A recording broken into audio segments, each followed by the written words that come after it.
Olá, eu sou o professor Lucas Neto. Bem-vinda e bem-vindo a mais um programa Escola Bíblica no seu lar. Hoje nós vamos estudar a lição de número 5, que tem como título As Falsas Doutrinas. Vamos então dar início à nossa aula de hoje. O texto base da lição está na primeira carta a Timóteo, capítulo 4, versículos 1 ao 5. Diz assim a palavra do Senhor. O Espírito diz claramente que nos últimos tempos alguns abandonarão a fé e seguirão espíritos enganadores e doutrinas de demônios. Tais ensinamentos vêm de homens hipócritas e mentirosos, que têm a consciência cauterizada e proíbem o casamento e o consumo de alimentos que Deus criou para serem recebidos com ação de graças pelos que creem e conhecem a verdade. Pois tudo que Deus criou é bom e nada deve ser rejeitado se for recebido com ação de graças, pois é santificado pela palavra de Deus e pela oração. Palavra do Senhor, graças a Deus. Introdução da lição de número 5. Nesta lição, veremos que as falsas doutrinas corrompem o evangelho da graça, no ponto número 1. No ponto número 2 da lição, identificaremos as falsas doutrinas que ameaçam a doutrina cristã. E finalizando o nosso estudo, compreenderemos a importância do ensino cristão. Item número 1 da lição. As falsas doutrinas corrompem o evangelho da graça. O jovem pastor Timóteo se encontrava pastoreando a igreja em Éfeso. E nas primeiras linhas da carta endereçada a ele, o apóstolo Paulo admoesta-o a repreender os falsos mestres quanto aos ensinamentos de falsas doutrinas à igreja.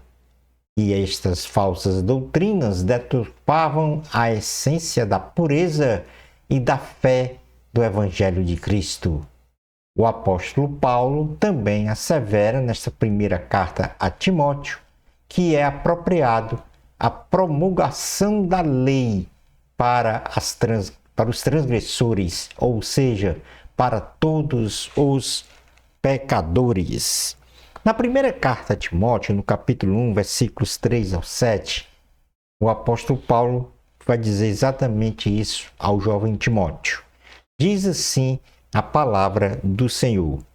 Quando eu estava de viagem rumo à Macedônia, te roguei permanecesses ainda em Éfeso, para admoestares a certas pessoas, a fim de que não ensinem outra doutrina, nem se ocupem com fábulas e genealogias sem fim, que antes promovem discussões do que o serviço de Deus na fé. Ora, o intuito da presente admoestação visa ao amor, que procede de coração puro e de consciência boa e de fé, sem hipocrisia, desviando-se algumas pessoas destas coisas, perderam-se em loquacidade frívola, pretendendo passar por mestre da lei, não compreendendo, todavia, nem o que dizem, nem os assuntos sobre os quais fazem ousadas asseverações. Ainda na primeira carta a Timóteo, do versículo 8 ao 11, diz assim a palavra do Senhor. Sabemos, porém, que a lei é boa. Se alguém dela se utiliza de modo legítimo, tendo em vista que não se promulga lei para quem é justo, mas para transgressores e rebeldes, irreverentes e pecadores, ímpios e profanos, parricida e matricida, homicidas, impuros, sodomitas, raptores de homens mentirosos, perjuros e para tudo quanto se opõe à sã doutrina, segundo o evangelho da glória de Deus, bendito do qual fui encarregado. Portanto, aqui o apóstolo Paulo diz a Timóteo que a palavra de Deus deve ser pregada para os transgressores da lei. No ponto número 2 da lição, nós vamos falar sobre as falsas doutrinas que ameaçavam a doutrina cristã. A partir de falsos mestres propagando falsos ensinos à igreja de Éfeso, ela sofria um ataque em sua sã doutrina, que tinha o objetivo de aniquilar com a autoridade das Escrituras e também com os preceitos da doutrina cristã. Discussões vãs e ensinos doutrinários da impiedade levavam os efésios a uma total degradação moral, ética, social e, sobretudo, espiritual, não só das lideranças, como também do povo em si. A tentativa de amalgamar, isto é, misturar as ideias filosóficas, o misticismo das mais variegadas religiões e até mesmo os pensamentos cristãos distorcidos ao ensino do cristianismo puro e santo, colocava então em perigo a saúde espiritual da igreja de Éfeso. E por isso, apareceram então falsos ensinos da igreja no primeiro século, ou para a igreja no primeiro século. Entre elas se destacando o gnosticismo. E o gnosticismo era um dos mais influentes elementos doutrinários que ameaçavam a integridade dos ensinos de Jesus, como, por exemplo, a existência de dois deuses, o Deus do bem e do mal. Só existe um Deus, ou seja, verdadeiro e absoluto. Um outro ensino é a não existência de um mediador entre Deus e a humanidade. Jesus é o único mediador entre Deus e os homens. Na primeira carta a Timóteo, no capítulo 2, versículo 5, diz assim: porquanto há um só Deus e um só mediador entre Deus e os homens, Cristo Jesus, homem. Um terceiro ensino, dos vários que eram propagados na igreja de Éfeso, na igreja do primeiro século, era a não possibilidade de salvação para toda a humanidade. Jesus deseja que todas as pessoas sejam salvas. Na primeira carta a Timóteo, capítulo 2, versículos 3 ao 4, diz assim: isto é bom e aceitável diante de Deus, nosso Salvador, o qual deseja que todos os homens sejam salvos e cheguem ao pleno conhecimento da verdade. Um outro falso ensino na igreja do primeiro século era a declaração de que Jesus não é Deus. Jesus é o Filho de Deus e, portanto, tem a sua mesma essência, a sua mesma natureza. Dentre outros falsos ensinos, diz que o gnosticismo diz que o corpo é uma matéria que que não presta e também é um elemento de pecaminosidade da pessoa, ou um fator de pecaminosidade da pessoa, devendo ser usada então de forma libertina para a pessoa se livrar do corpo e atingir o plano espiritual. Nosso corpo, alma e espírito devem ser consagrados a Deus. Na primeira carta aos Tessalonicenses, no capítulo de número 5, versículo... Carta aos Tessalonicenses, capítulo 5, versículo 23, diz assim a palavra do Senhor. Primeira carta aos Tessalonicenses, capítulo 5, versículo 23. O mesmo Deus da paz vos santifique em tudo, e o vosso espírito, alma e corpo sejam conservados íntegros e irrepreensíveis na vinda de nosso Senhor Jesus Cristo. Mas também nós temos falsos ensinos na igreja contemporânea. O cristianismo em nosso tempo, através dos falsos mestres que ensinam falsas doutrinas, continua a enfrentar ensinamentos que deturpam a pureza e a sacralidade do Evangelho de Cristo, como, por exemplo, a doutrina de demônios, que ensina e promove nas pessoas o sentimento de rejeitarem a Deus e a sua palavra, isto é, a Bíblia Sagrada. Ou seja, é contra Deus em tudo. Temos também a doutrina do relativismo.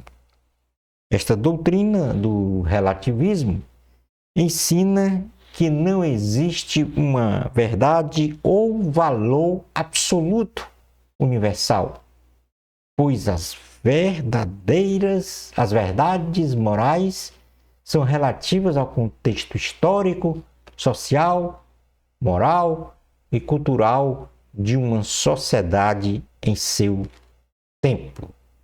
Existe uma verdade absoluta e esta verdade é a verdade de Deus.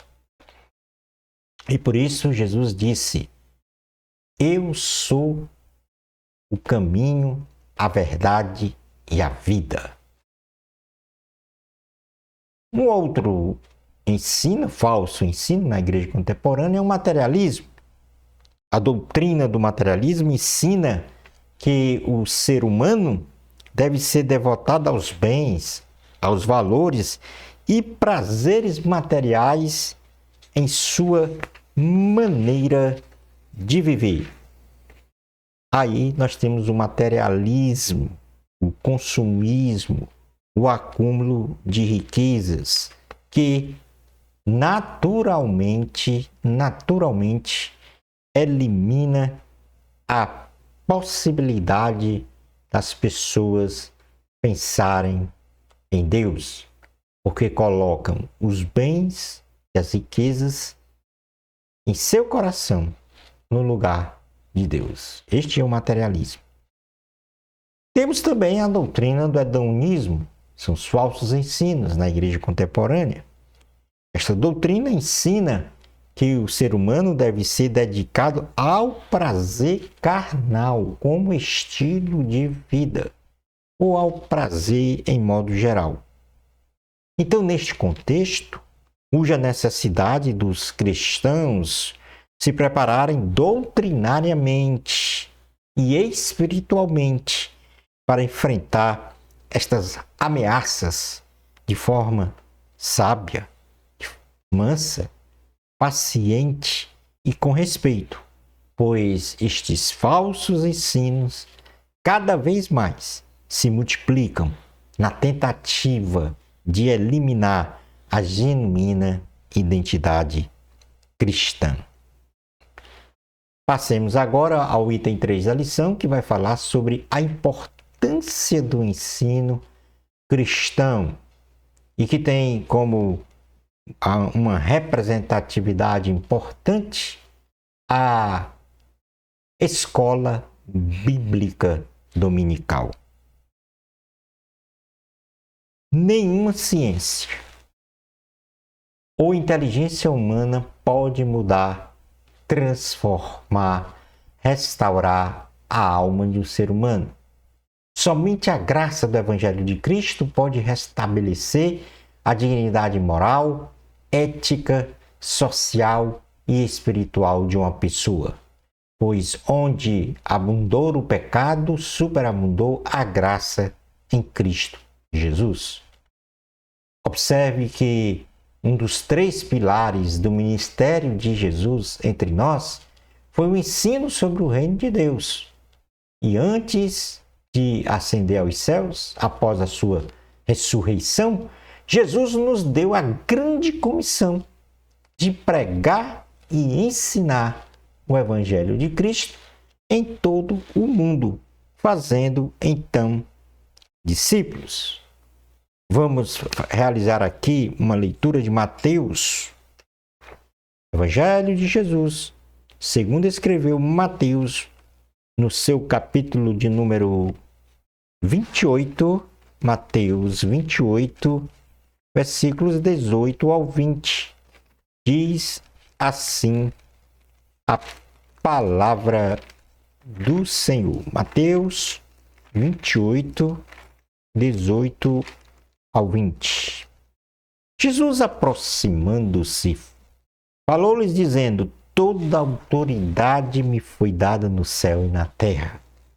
Ide, portanto, fazei discípulos de todas as nações, batizando-os em nome do Pai, do Filho e do Espírito Santo, ensinando-os a guardar todas as coisas que vos tenho ordenado. E eis que estou convosco todos os dias, até a consumação do século.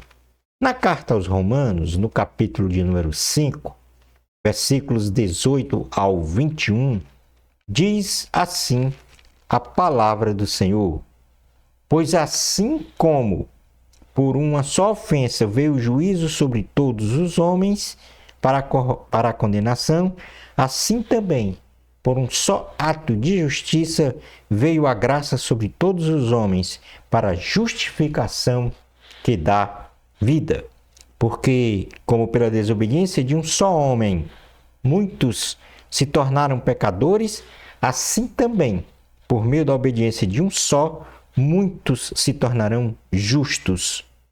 Sobreveio a lei para que avultasse a ofensa, mas onde abundou o pecado, superabundou a graça. Portanto, somente em Cristo Jesus é que nós podemos então ter uma vida restaurada, transformada, combinando com a salvação e vida eterna. Ainda para preservar a condição de ensino da palavra, ou deste pilar do cristianismo, que é o ensino da palavra de Deus, ou seja, o ensino cristão, ele é fundamental, como vimos no item anterior. Então, o Senhor instituiu um santo ministério para a igreja. Jesus também instituiu o santo ministério para o serviço dos santos, nós, cristãos, concedendo a unção e sua autoridade, escolhendo pessoas para serem apóstolos, outros para profetas, outros para evangelistas e outros para pastores e mestres, com os seguintes objetivos. Primeiro, aperfeiçoamento dos santos para o desempenho do seu serviço. Edificação do corpo de Cristo, unidade da fé e o pleno conhecimento do Filho de Deus. A perfeita maturidade espiritual e a medida da estatura da plenitude de Cristo. Na carta aos Efésios, no capítulo 4, está escrito exatamente tudo isto que eu mencionei agora. Diz assim a palavra do Senhor, Efésios capítulo 4, versículos 11 ao 13. E ele mesmo concedeu uns para apóstolos, outros para profetas, outros para evangelistas e outros para pastores e mestres, com vista ao aperfeiçoamento dos santos, para o desempenho do seu serviço, para a edificação do corpo de Cristo, até que todos cheguemos à unidade da fé e do pleno conhecimento do Filho de Deus, à perfeita varonilidade, à medida da estatura da plenitude de Cristo. Uma comunidade que conhece a palavra de Deus. A palavra de Deus diz textualmente que o povo de Deus sofre por não ter o conhecimento das Escrituras e dos ensinamentos de Cristo. Logo, é indispensável que todos nós, seguidores de Cristo, venhamos a ler, compreender e praticar a palavra de Deus.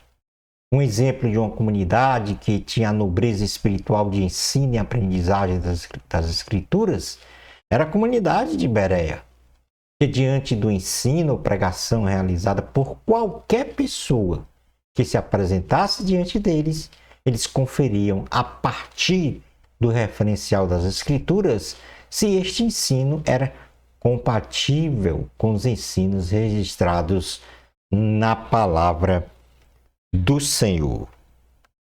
No Evangelho de Jesus, segundo escreveu Mateus, no capítulo 22, versículo 29, diz assim a palavra do Senhor. Mateus, capítulo de número 22, versículo 29. Respondeu-lhes Jesus: errais, não conhecendo as Escrituras, nem poder de Deus.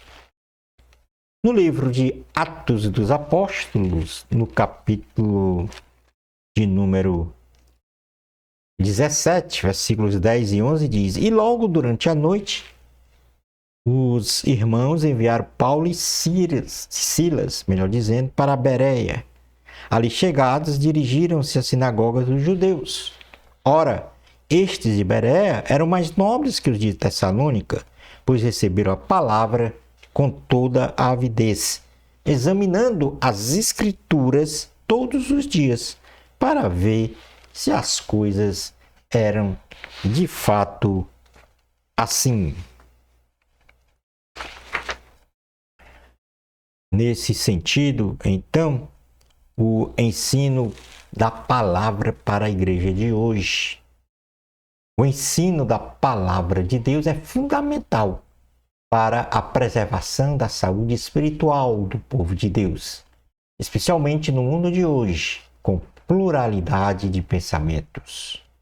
A igreja cristã deve possuir em sua organização ministerial um ministério de ensino de excelência, a começar de uma escola bíblica com boa infraestrutura para a recepção dos alunos, mas especialmente mestres e mestras bem preparados, bem preparadas e com testemunho de vida e prática na palavra de Deus.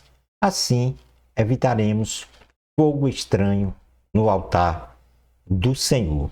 Portanto, a base fundamental de uma excelência de um ministério de ensino de uma igreja é a escola bíblica dominical. E uma escola bíblica bem organizada, bem estruturada, de forma presencial e que tenham mestres e mestras preparadas para o ensino da palavra de Deus. Portanto, a base fundamental de um ministério de ensino na igreja de hoje é a escola bíblica dominical. Esta excelência no ensino não é um capricho ou uma atividade agregada qualquer às atividades da igreja cristã. Esta exigência de excelência de ensino e fidelidade à palavra de Deus vem do próprio Senhor, que, se referindo aos mestres, disse-lhes que eles receberão maior juízo pelo não cumprimento de sua missão dada pelo Senhor, valorizando assim a importância do ensino cristão. Tiago, capítulo 3, versículos 1 ao 2, carta de Tiago, no capítulo 3, versículos 1 e 2, diz assim: Meus irmãos, não vos torneis muitos de vós mestres, sabendo que havemos de receber maior juízo, porque todos tropeçamos em muitas coisas. Se alguém não tropeça no falar, é perfeito varão, capaz de refrear também todo o corpo. Aí está a importância da excelência do Ministério de Ensino, a começar de uma escola bíblica dominical bem estruturada, bem montada na organização da igreja. Concluindo então a aula de hoje. Nesta lição, aprendemos que os falsos ensinos corrompem o Evangelho de Cristo e levam as pessoas a se desviarem do padrão comportamental e espiritual da Palavra de Deus.